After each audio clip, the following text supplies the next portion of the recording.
50 anni fa l'ultima pagina di una lezione ancora viva a Casarsa, la commemorazione di Pierpaolo Pasolini.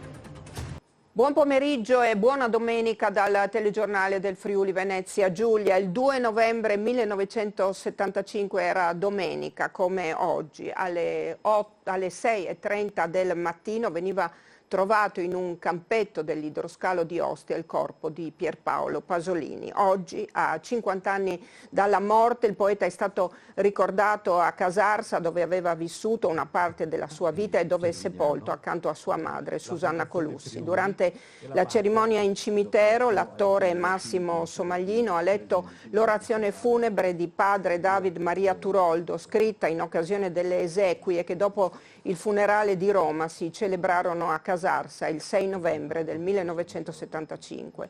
Un giorno ricordato anche dal sindaco di Casarsa, Claudio Colussi, allora ventenne. Alla commemorazione hanno partecipato gli artisti Piotta e Davide Toffolo, che insieme hanno appena pubblicato un singolo dedicato a Pasolini dal titolo Ecchime.